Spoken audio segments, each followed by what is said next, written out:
G'day folks, Tracy, Sheen, the Digital Guide here. How you doing? Hope you're having a fabulous day. We are chatting about content calendars today, but hang in there. Before we go down that rabbit hole, let me tell you a little bit about why I'm presenting this topic, and it's not you sitting here talking about it. So I started working with content. Sounds funny, doesn't it? I started working with content when I was 5. I first delivered on the stage of the Opera House, yes, when I was 5 years old. I could kind of say that from there my life's gone downhill. How many people that you know could say that their life peaked at 5? But anyway, I've been a copywriter, I have written articles, I've produced content, I've done a lot of different stuff around content as a big bubble for the last 30 years. So, excuse me. So, content could be anything from audio. So I worked in radio for a while. I'm also known as one of Australia's podcast pioneers. So I'm a judge for the Australian Podcast Awards and also help people develop their own podcasts. I've been a writer for the last 15, 20 years. I'm in the middle of authoring my second book. This one's called The End to Technophobia, and I've written for some fairly major publications for small business owners. I do video content like this, and I have daily digital tips that go out. So content can be kind of anything really. Images, it can be video, it can be audio, it can be text, it can be infographics. And the point of today's conversation, I'm getting there, hang in, content calendars.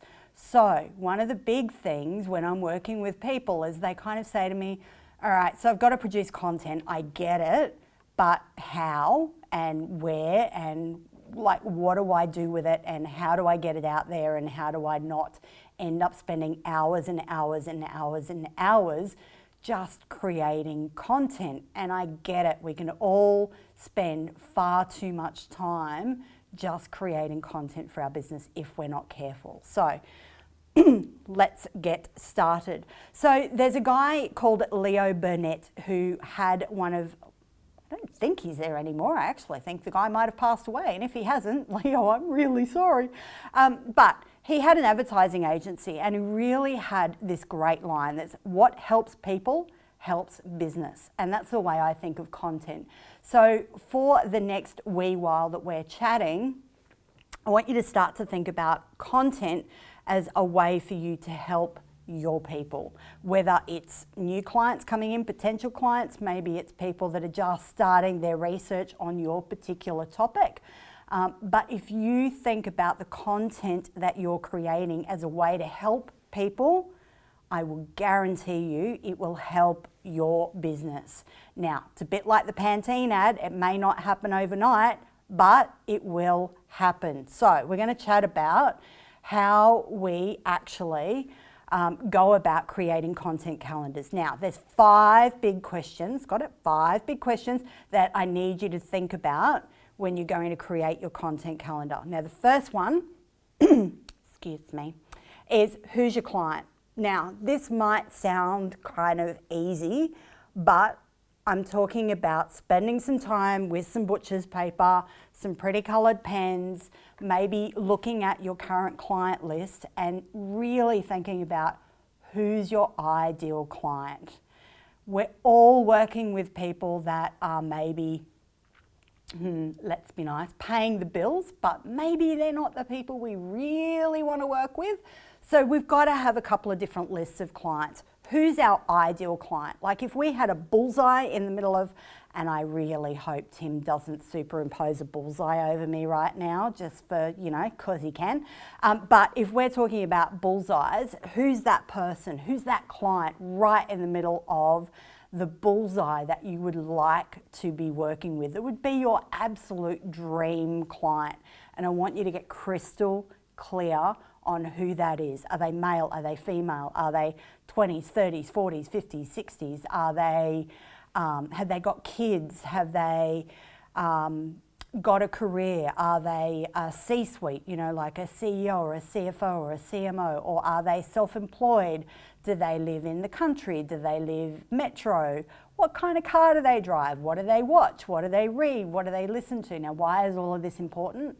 Because if you know who your ideal client is and you can get into their head, you can create the type of content that they will find engaging. So when you have a look through your content list, and I would highly encourage you to do so, although not now because, you know, we're having a moment, but when you look through your client list, I want you to think about who are the ones that you're working with now that you really love working with, and write some details about them so you can start to get clear on what it is that they have in common. Conversely, while you're doing that, spend a bit of time and write down some details around the people that, let's be frank, you've probably taken on because you need the cash or you need the cash. So think about what they have in common. Are they, you know, do they suck the time out of you because they've always got just one more question? Or can I have 5 minutes of your time? Or, you know, what are the things about those people that make them, you know, lovely, that they've helped your business out financially, but you would rather work with these people over here? So the first thing you need to do is get really, really crystal clear on who your clients are. Here's another really neat thing that happens when you do that. If you can talk to the bullseye, so let's say my ideal client is Tim. Tim owns A1 Media. Oh, I'm just giving them so many plugs, aren't they? Tim owns A1 Media. Now, if I know Tim is my ideal client, I can have a photo of Tim or a representation. Maybe I draw a little stick figure and call it Tim and put a hat on it. Not an accurate representation. But if you have that photo up every time I go to write the content for Tim, I know I'm just having a conversation with Tim. Now, here's the thing. If I'm writing that content for Tim, guess what's going to happen? Anyone in the surrounds that wants a business like Tim's is going to radiate to that content because, hey, she works with Tim. Tim's got the type of business that I want to work with her because she's gotten Tim to where I want to be. So do you see the appeal of being able to talk to the bullseye? So very first thing you need to do, I like to do it with big sticky notes on my wall, lots of different coloured pens, and really kind of just get into the moment and think about, you know, what it is about that client and what I really know about them. And really at that point, no topic is too trivial. What kind of car do they drive? What do they watch? What do they read? Do they watch Project? Are they an ABC person? Do they listen to podcasts? Do they watch videos? You know, what is it that they do? Get to know them, get inside their heads. Number one, who's the client? Number two, what's the problem? So what's the problem? What's keeping Tim from A1 Media awake at night? Is it that he's just moved into a new building and there's some stuff going on? Is it that, you know, COVID's knocked out his base? Is it that he wants to diversify? Is it that he's got Margaret from HR breathing down his neck? That's a running gag. You're going to have to watch the other ones to understand what's going on there. But you need to know what's really driving Tim's looking around at what you're doing to be able to talk to his problem. Now, one of the really neat things that you need to understand about creating content is you need to talk to the problem. In copywriting, it's often called agitating the problem. You need to be able to identify with Tim that, hey, I get it. You're awake at 3 a.m. worried about how to pay the bills because you've just gone into this new building. I get it. I've been there. You need to be able to identify with them so when they're reading it, they go, oh my God, she gets it. I totally want to work with her. It happens. It's all subconscious, right? It's all this like woo-woo stuff, but it works. So who's the client? What's the problem? The third thing you need to think about is what's the answer? What do you do that is so different to everybody else? Now, there was a client that I was working with, I was trying to think when they were, but they ran a dairy farm in Tassie and they used to do this thing that every other dairy farm did, but nobody was talking about it. So we made a big deal about it. And guess what? They started to build a whole tribe of people wanting to know about this particular thing that goes on in the dairy farm. Now, I'm not saying your solution needs to be unique to the industry, because it might be something that every single person does, but if nobody else is talking about it, it can be your thing. So don't just go, oh, it's my customer service, it's amazing. Why? You know, I grew up behind the counter of a general store in northern New South Wales. My father used to sing to, yeah, I had that father. Like, I can see you rolling your eyes. Seriously, that, I know, thank you. So everybody that came in, my dad would start singing to them. So that was kind of this weird little kind of half creepy, depending on the age group, half kind of cool thing that was going on around town that started to get spoken about. So people would start to come to our general store just to see and get this. My surname is Sheen, right? So for those of you old enough, Mr. Sheen, and he like is bald with the glasses, yeah. And it was that age group. So everybody would come into the store just so Mr. Sheen could sing to them. So what is it that you do within your customer service or within your solution?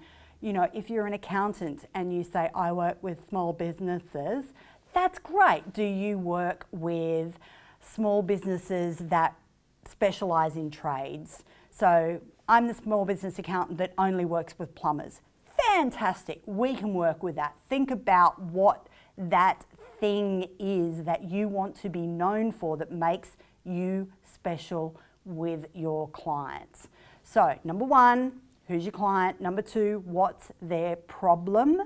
Now they may have more than one problem, so kind of, you know, work that through, think about what they are. And number three, what's your solution? Do you notice we're not even at the content calendar bit yet? Because, you know, that comes once you've got your content nailed and once you know who you're speaking to, what their problems are, what your solution is or what your answer is. Number four, then you can start to figure out, well, what's the content? What am I going to create, right? If you know who your client is and you know what their problems are, if you can list their top 10 problems, there's 10 pieces of content you can go and write right now. You're welcome. I could take my mic off now and walk away. It's about writing to what your clients need, or maybe it's about creating audio to what your clients need. Maybe it's about creating video to what your clients need. Maybe it's about creating infographics. My suggestion is it's about creating all of that stuff over a period of time. So there's a thing that happens in business, you might have heard of it, it's called frequently asked questions. They're frequently asked questions for a reason, because we ask them a lot. Write them down. There's the best place to start with your content and create your frequently asked questions in every single different way that you can think about. So whenever somebody rings and says, you know, what are your opening hours? You can go, that's a great question. I've written a blog on that, and send it to them. Or, hey, I've got an audio file, I'm going to send it to you. Or, hey, I've got a video, I'm going to send it to you. You can write, record, create the same piece of content at least 5 or 6 different ways, so you're not having to constantly create different sorts of stuff. So again, we're not even at the calendar stage yet, we're just starting to build up this mass of stuff that's going to engage our clients. We don't know what to create if we don't know who it is that we're trying to attract. So number one, we need to know who the client is. Number two, we need to know what their problem or problems are. Number three, we need to know what we do and how that helps them.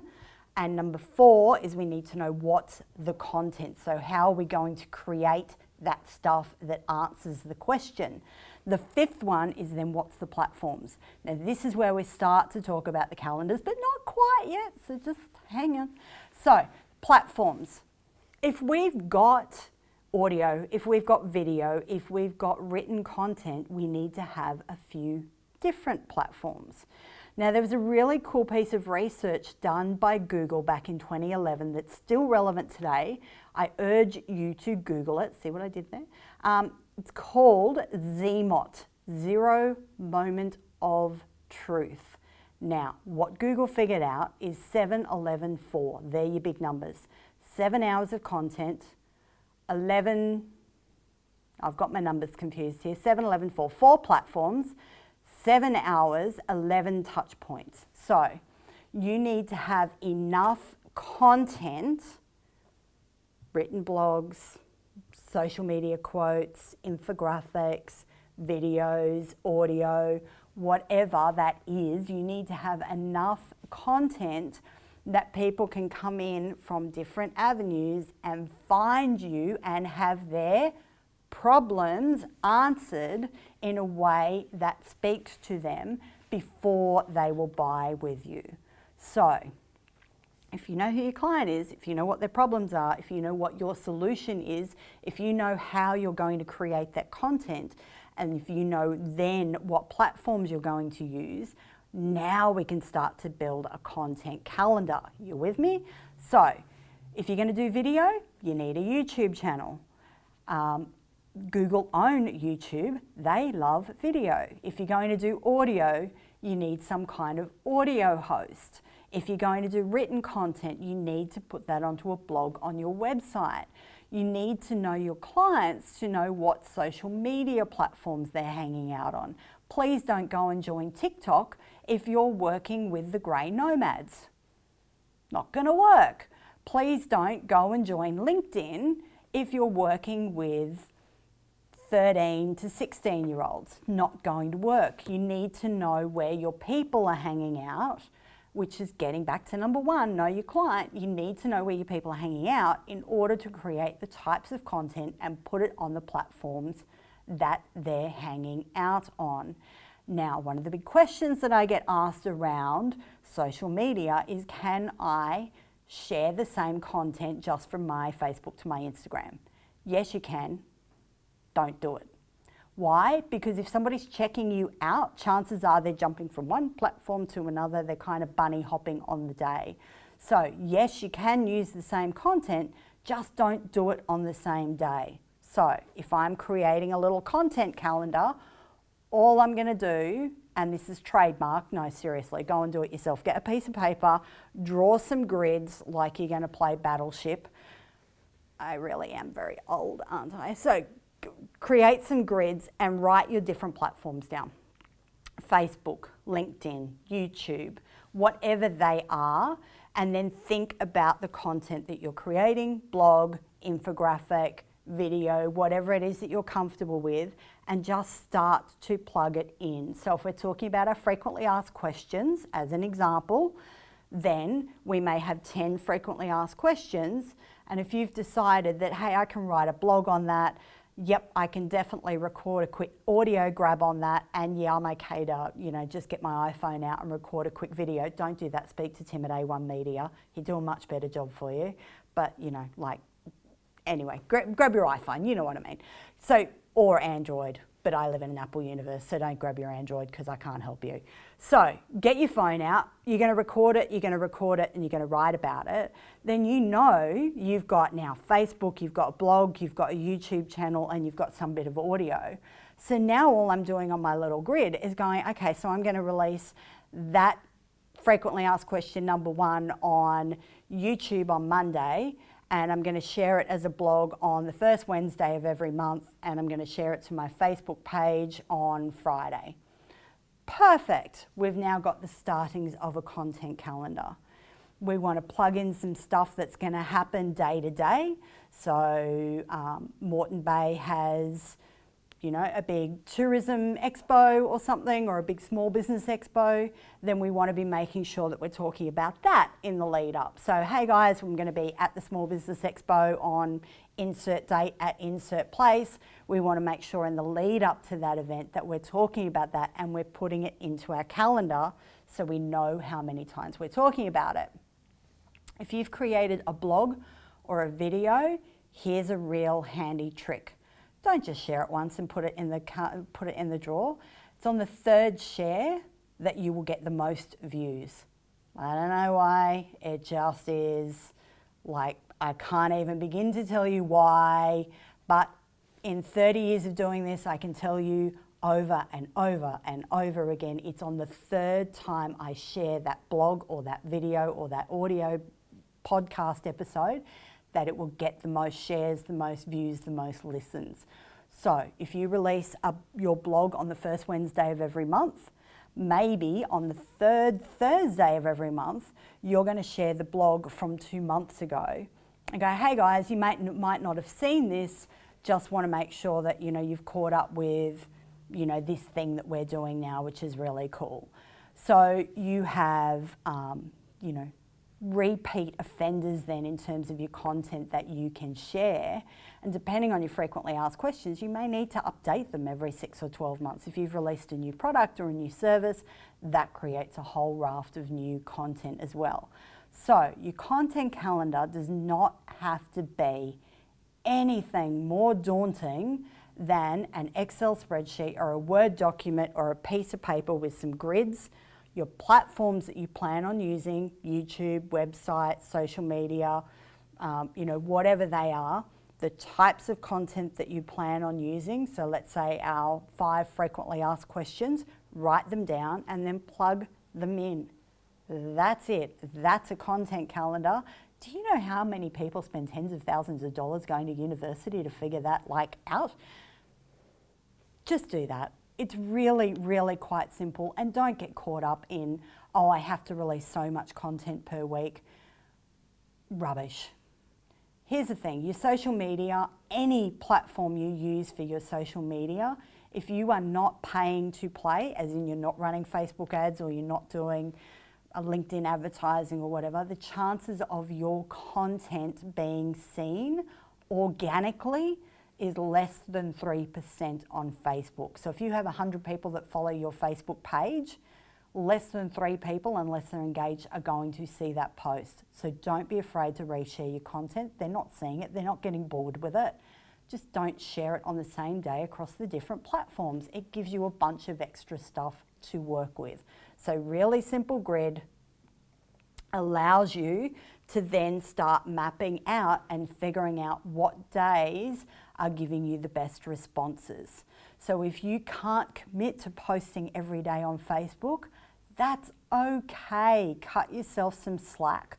If the only thing you were doing in business is creating content, then you probably wouldn't be doing the business that you're doing. So you need to cut yourself some slack. Give yourself maybe an hour at the start of the week to forward plan everything that you're going to do for that coming week. Have a look at the local calendar, see what's coming up. Have a look at the national calendar, is a really handy one to stay plugged into. It gives you all of the national events that are happening for that week or that month or the coming month. So it allows you to talk about stuff that's not directly related to your business, but allows people a sneak peek behind the curtain to get to know your personality a little bit more. Give you an example. So my dad, remember Mr. Sheen, the guy that used to sing to everybody that came into the general store? So he's had 2 strokes. So every time the National Stroke Week comes up, I talk a little bit about stroke awareness and what it means. Now, does that have anything to do with the digital marketing agency or the work that I do? Absolutely not. What it does do is let you know that I am affiliated with and have family members that have suffered from strokes, and I think it's a nice thing to talk about. So don't be frightened to let people know what you connect with outside of work. You can use that national calendar as a nice way to plug some gaps in your content calendar after you've marked out your big kind of marbles that you want to do, so to speak. So after you've put in, all right, I've got my blog, I've got my video, I've got my whatever I'm going to do, you can start peppering throughout the week or throughout the month some other stuff that's happening on the local or the national calendar. So that's it. Let's recap. Number 1, who's the client? Get to know your ideal clients. Speak to the bullseye. Imagine I'm having a conversation with Tim from A1 Media. I'm just going to chat to him like I would at any time, and that's the way my content is going to come across. Number 2, what's the problems? What's keeping them awake at 3 a.m.? What do they want to get solved in their business that makes them the hero of the story? Number 3, what's the solution that you offer that will solve Tim's problems? Another tip on that, when it comes to creating the solution, you're not the hero, you're the guide. Why do you think I call myself the digital guide? It's not about me being the hero, it's about helping Tim solve his problems so he can go on to bigger and better things. Make the client the hero of your content and your story. So 1, who's the client? 2, what's the problem? 3, what's the solution? 4, what's the content? So once you know who they are, what their problems are, and what your solution is, you'll know what sort of content they like, and you'll know what sort of content you like creating, and you can go forth and create that style of content. Then number 5, what's the platforms? YouTube, Facebook, LinkedIn, blog, whatever it is, and plug that into just a grid sheet and fill in the blanks with a bit of personality. So my challenge to you is this. Spend some time and work out who is your bullseye, who's your ideal client. Go through those 5 steps, work out who your client is, let's start with the top 3 problems. And if you don't know what they are, you need to find out, because your marketing is going to be kind of bouncing off all over the place and not hitting the mark if you don't actually know what the problem is. So work that out, spend the time getting those first few things right, the client, the problem, the solution, and then you can start to work out what type of content are you enjoying creating, and create a grid and plug your content calendar in just on a piece of paper or on a Word document. It's as simple as that.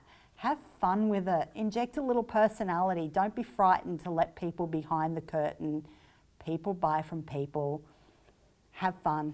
I've been Tracy Sheen, the Digital Guide. You've been you. Thank you so much for watching. I'd love to see the content calendars. Bye for now.